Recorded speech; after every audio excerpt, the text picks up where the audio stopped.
My name is David Fishwick. I work at the University of Sheffield as a reader in respiratory medicine. I'm also here at the Hallamshire Hospital as a consultant respiratory physician. And I also work here at HSL in Buxton as the Chief Medical Officer, helping to prevent workers developing lung disease. I see many people with lung disease each year. And one of my main jobs is to try and work out whether or not the workplace has been important in causing this, and then trying to make these workers better. It is vitally important that workers breathe clean air. Breathing clean air is important. Thousands of workers have been harmed due to previous workplace exposures. HSE estimates that 12,000 workers a year die due to past workplace exposures. It's important to think about potentially harmful inhaled agents in the workplace. There's been in the form of either vapours, dusts, gases, fumes, even mists or fibres. Of course, it's possible to prevent some of these problems in the workplace if everyone, that is workers and employers, takes simple, sensible and practical precautions. If you take these sensible precautions, then you can help minimise or even prevent lung disease in today's workforce. That's great news.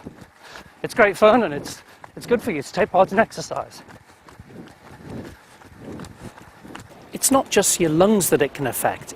Breathing in harmful agents in the workplace can affect other parts of your body, including your brain, your kidneys, and even your heart.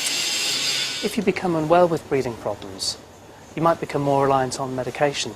You might have to see your doctor more often.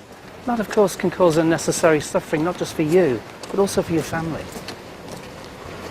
Let me tell you about a few patients that I've seen recently in clinic who've developed breathing problems directly as a result of their workplace exposures. I'd like to introduce Phil, who developed asthma directly as a result of his work as a plater welder. I first noticed it when I just went to bed one night and I woke up and I couldn't breathe. And I had never experienced that because I'd always played football. I was always fit, and I never smoked in my life. I never experienced not being able to breathe, and it got me down because it's just an awful feeling. You feel as though you're drowning. When it was first diagnosed, when I was actually told, but it was occupational asthma, he did say, finish with welding. So what were the reasons that made you carry on welding even though you knew it may be harming yourself? Desperation. I needed a job. Yeah. I had 2 young children and a wife. Yeah. So what do you like now, Phil? It seems to have gradually got worse as I've got older. And life's difficult, very difficult now. Could you kick a football around in the park? No, I couldn't. And I missed I could never run around with my 2 daughters in park. There's a tragedy here, though, because he's now short of breath at rest and finds it very difficult to do things that you and I would take for granted, specifically because of his breathing.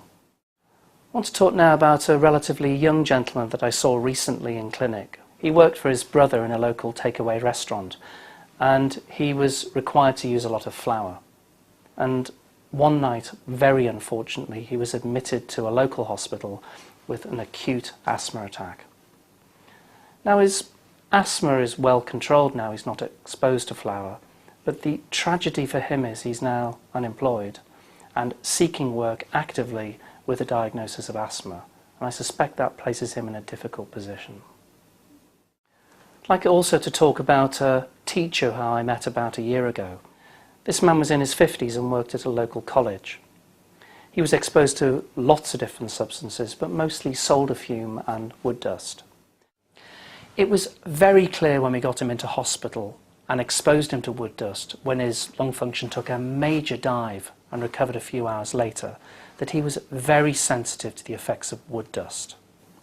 He used this information, I think, wisely. He went back to his employers, who previously hadn't really been that interested in changing the work environment, and he was successfully redeployed into a part of the college that wouldn't expose him to wood dust. This is a real success story. It was identified that there was a problem. He's now working efficiently, he's very happy at work, and his employers haven't lost a senior and very experienced member of staff.